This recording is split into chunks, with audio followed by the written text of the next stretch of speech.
Bonjour, je vous présente le masque que je propose sur le groupe, un masque barrière. Je tiens à préciser qu'il ne s'agit pas d'un masque qui vous empêchera d'attraper le virus par postillon, mais bien qui vous protégera de vos mains qui toucheront des tas d'objets comme quand vous faites vos courses.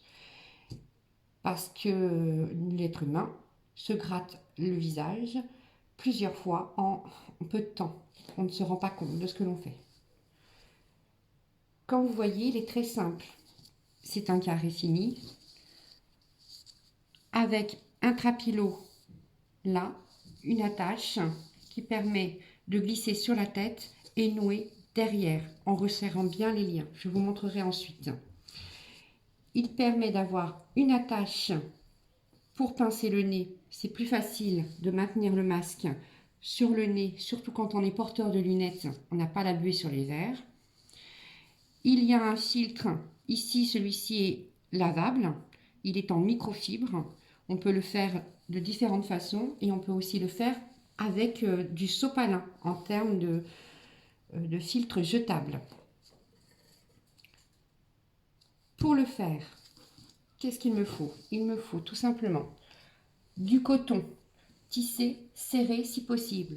Alors, AFNOR, selon l'étude AFNOR, le coton tissé serré, l'idéal, c'est du fil à fil 120. C'est difficile de trouver ça dans nos draps. Comment savoir si le tissu que vous avez correspond? C'est simple, vous le mettez devant votre fenêtre en plein jour. Si vous voyez le jour à travers la fenêtre, c'est qu'il n'est pas trop serré. En revanche, si vous voyez les rayons du soleil traverser, c'est qu'il n'est pas assez serré le tissage. Il faut impérativement voir le jour parce qu'il faut qu'on puisse respirer. Nous avons donc un rectangle qui fait 40 cm sur 25 cm. Sur les côtés de 25 cm, on fait un ourlet, c'est-à-dire deux rentrées d'environ 1 cm. On n'est pas au millimètre près, si c'est un peu plus, un peu moins, du moment que c'est assez grand pour passer la coulisse des liens qui permettront de pincer le nez. Donc on fait ça des deux côtés de 25 cm, comme ça. On prend la machine à coudre et on coud les bords ici à 1 mm. On fait autant qu'on peut. Le principal, c'est qu'il reste bien une coulisse pour glisser les attaches pour le nez. Quand c'est fait, voilà ce que ça donne. Nous avons là les deux fameuses coulisses, les deux ourlets, en haut et en bas. On repère le milieu, donc on plie comme ça, tout simplement. Hop, je plie, voilà, on fait avec l'ongle, tout simplement, et on voit la marque ici du milieu. À partir de là, je prends mes attaches, ce que j'ai en attache, ce que l'on peut utiliser. Nous avons ces attaches-là qui servent à fermer les sacs de pain de mie ou de pain au chocolat ou des choses comme ça. Elles sont bien parce qu'elles ont une bonne largeur et une bonne longueur et surtout elles tiennent bien en place et elles reprennent bien leur forme, elles ne s'abîment pas. Donc c'est vraiment la tâche idéale. Nous pouvons aussi utiliser les fameuses attaches que l'on trouve avec les sachets de congélation. Alors comme elles sont très très fines, je recommande qu'il y ait 3 fils de fer. On prend 3 fils et ensuite eh bien, on les enroule. Ce qui fait que quand on les plie comme ça, il y a un bon maintien. Ça tient bien à travers le tissu. Voilà. Autre attache, les fameuses attaches que l'on peut trouver sur les pains, les paquets qu'on achète, les pains de pain coupés en boulangerie. C'est fourni avec ces attaches-là. Donc elles sont particulièrement souples. Alors je recommande de les plier en deux, comme ça. Ça permet d'avoir un peu plus de maintien. Voilà. Alors celles-ci, elles sont très bien.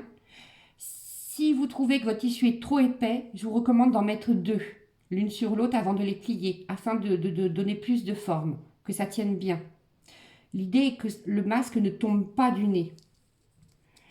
Une dernière solution aussi, c'est le fameux fil de fer. Alors celui-ci, il n'est pas dénudé, mais comme il est très fin, ça passe. Ou bien on peut, comme il n'est pas dénudé, il n'est pas dangereux en soi, donc ça va. Celui-ci, on peut le laisser à bord net comme ça. En revanche, si il est dénudé, qu'on a juste un fil de fer, les pointes vont traverser le tissu quand on va plier sur le nez. Et c'est juste horrible. Je vous montre, par exemple, ce que ça peut donner. Vous voyez? Parce qu'il a été plié, et là, en redépliant, eh bien, hop, le fil de fer a traversé.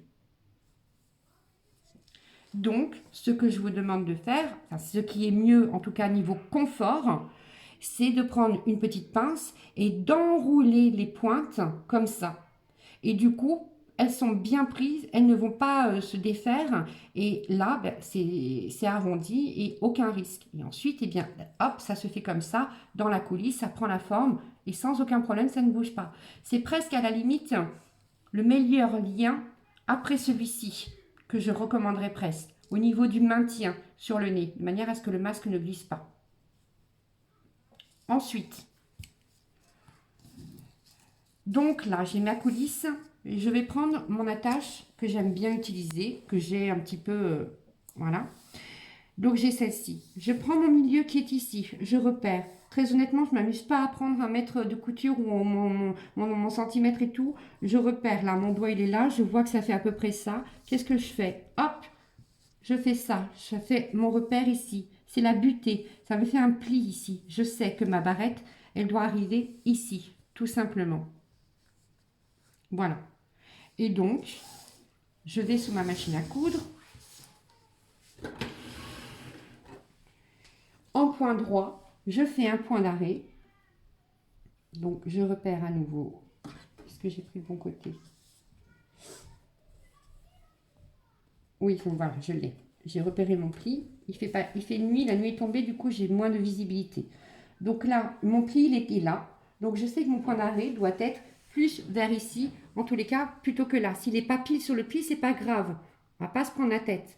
Donc, hop, je glisse sous mon pied et je fais un point d'arrêt. Si j'arrive à attraper ma pédale, voilà, c'est bon. En point droit, tout simplement. Hop, jusqu'à la couture. Et hop, je fais mon retour.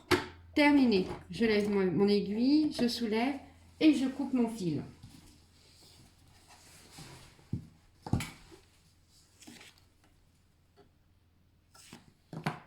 Voyez, hop, première couture de fait.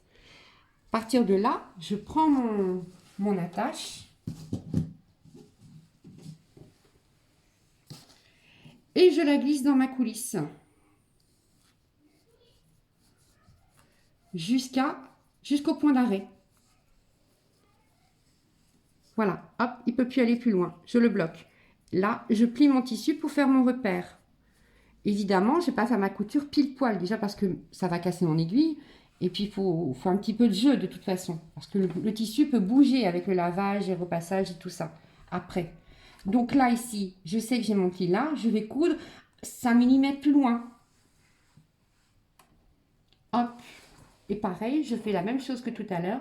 Je fais mon point d'arrêt.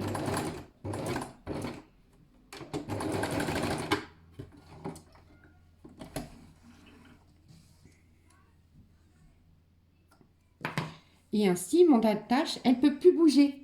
Elle reste bien en place au milieu. Comme ça, on l'aura bien sur le nez quand on mettra en place le masque sur le visage. Ensuite, on plie le tissu en deux. Comme ça. Hop, ourlet contre... Alors, envers contre envers. Hop, je fais bien ourler bien les bords et tout. Là, je me mets sur ma machine en point zigzag. Hop. Et je démarre. Je vous montre cette étape-là en 2 étapes. Mais les couturières qui s'y sentent, je vous montrerai tout à l'heure, il y a une étape supplémentaire, une étape qu'on peut zapper. Je vais vous montrer laquelle. Donc, je fais bien mon point d'arrêt, c'est important pour pas que mon fil s'en aille. Au fil de l'utilisation.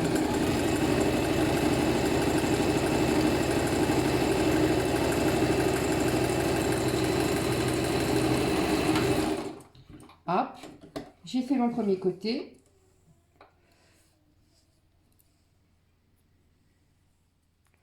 On peut couper les petits fils qui dépassent, histoire que ça ne fasse pas non plus moche. Hein. Voilà, on essaye d'être un peu soigné dans son travail, autant que faire se peut. Hop, hop, hop. Et voilà. Et là, je fais la même chose de l'autre côté. Donc, je vérifie bien que tout est bien. À ce niveau-là, c'est parfait. Et je fais pareil.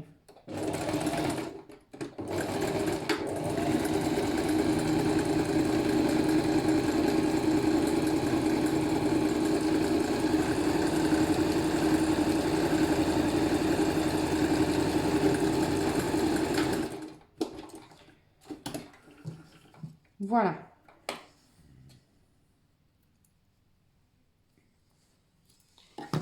À partir de là, on prend ces bords qu'on vient de surfiler, qu'on vient de faire un point de zigzag, on les prend et on fait un rentré de au moins 1,5 cm parce que ça va faire une coulisse dans laquelle on va mettre notre trapilo. Le trapilo, ce n'est pas de l'élastique fin, donc il est épais, il faut pouvoir le coulisser dedans. Donc le patron est prévu pour ça. Donc mettez bien 1,5 cm, voire 2 cm le rentré, ce n'est pas grave. Il sera largement assez prenant sur le visage au niveau largeur. Donc je fais, voilà. Et donc, pour les couturières qui se sentent à l'aise, ce zigzag-là que j'ai fait tout à l'heure, eh bien, au lieu de le faire tout à l'heure, on fait le pli maintenant et on fait tout de suite le point zigzag. Comme ça, la couture que je vais faire là, il n'y aura pas besoin de la faire. Mais comme j'ai déjà fait mon zigzag, je vous montre. Je me mets en point droit.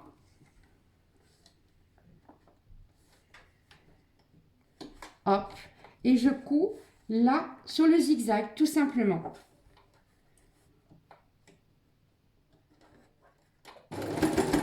Je mets bien un point d'arrêt au début et fin de couture.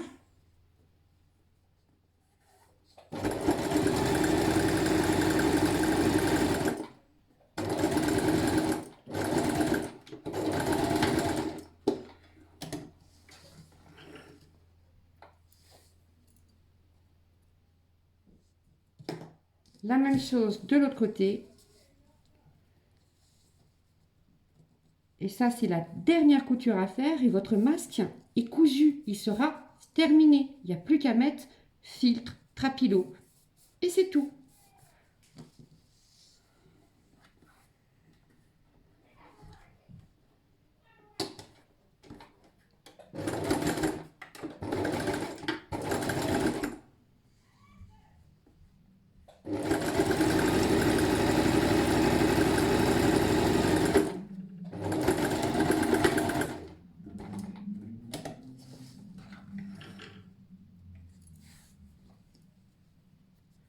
Et voilà.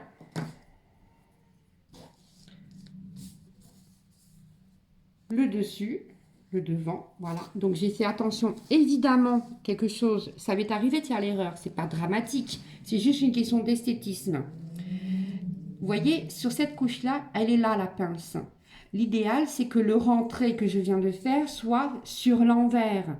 Ça m'est arrivé de ne pas faire attention, de vouloir faire trop vite et de faire le rentré sur le devant.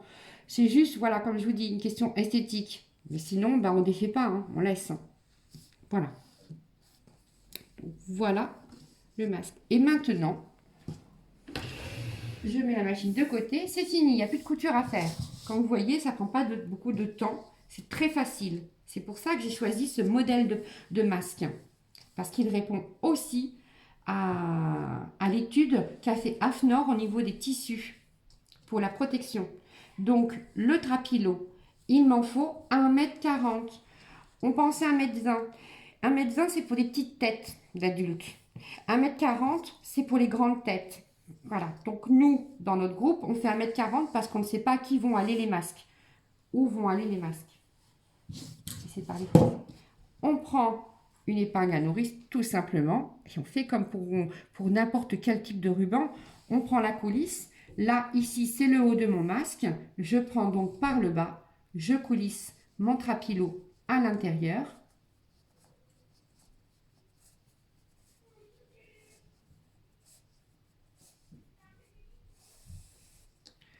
Hop, je tire, je laisse voilà, une petite longueur comme ça suffit. Et ensuite, je passe dans l'autre coulisse, donc par le haut cette fois. Parce que l'idée, c'est qu'on attache que 2 liens, c'est tout. Je vais vous montrer après comment on le porte, comment ça se met. Vous verrez, c'est très facile. Donc là, j'ai cette fameuse boucle. Mes enfants disent, ah ben en fait, tu fais des sacs à main. C'est presque ça en fait. S'il n'y avait pas cette... voilà, il faudrait juste fermer ici, ça ferait un sac à main. Donc voilà, le trapilo. Le filtre maintenant. Là, c'est un filtre qu'on m'a gentiment coupé, qui est fait à base avec une serviette type Décathlon. C'est une serviette en microfibre, serviette de piscine. On peut le faire avec de la microfibre, les fameuses chiffonnettes pour faire le ménage. C'est très bien.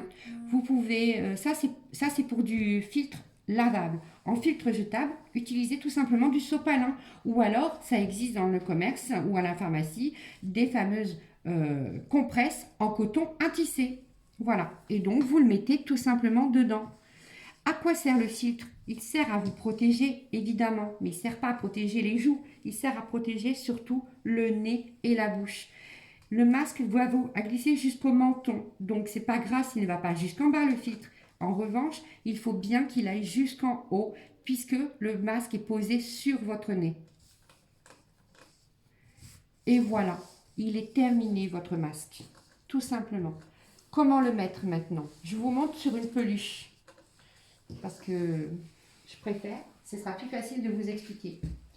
On prend cette fameuse boucle. On peut tirer un petit peu sur le fil. Évidemment, faites attention de ne pas... Après, moi, j'ai une grosse tête. Hein, donc, vous n'aurez jamais une aussi grosse tête. Enfin, bon, voilà. On met par-dessus la tête, comme ça. On est sur le nez. Et ensuite, on tire tout simplement. Le but, c'est de bien plisser, de faire des plis. D'ailleurs, on m'a demandé, mais le filtre, il doit bouger. Non, déjà parce que la microfibre, elle colle bien au tissu. Et puis surtout, grâce au pli, il ne peut plus bouger. Et là, l'idée, c'est que ou vous l'attachez dans le cou, voilà, donc en bas, comme ça, vous avez comme ça ici derrière. Ou alors, vous le repassez au-dessus de vos oreilles. Si j'y arrive comme ça, voilà. Et vous nouez au-dessus de la tête. Et ce qui fait que ça fera un croisement, sachant qu'ici, c'est l'emplacement de vos oreilles, ici. Donc, ce qui fait que la boucle, là, voilà. Et puis surtout, évidemment, on pince le nez, ici. Sinon, ça n'a aucun intérêt. Et ça permet que les lunettes passent dessus sans aucun problème. Et puis, le masque, surtout, même s'il n'est pas de lunettes, il ne glisse pas du nez. Je sais qu'il existe d'autres modèles de masques. Ceux qui sont validés 3 plis AFNOR, bien sûr, vous pouvez les faire. Ça ne pose aucun problème. Le seul masque que je ne prends pas, que je ne valide pas, parce qu'il n'est pas validé non plus AFNOR, c'est le fameux masque que le CHU de Grenoble a mis en ligne. Ce qu'il faut savoir sur ce masque de CHU de Grenoble, il n'est pas valable parce qu'il a une couture au milieu du visage. Et surtout, il n'a pas de pince ici. Et franchement, il est très désagréable au porter parce qu'il ne tient pas sur le nez, il glisse. C'est pour ça que je ne valide pas ce masque-là, c'est tout. Et il faut savoir aussi que le CHU de Grenoble a proposé le patron en question simplement pour lancer le côté prévention. Faites vos masques, protégez-vous. C'est pour ça qu'il a fait ça. Mais il précise bien qu'il n'a pas été soumis à étude. Depuis, d'autres masques ont été soumis à étude, dont celui que je vous propose.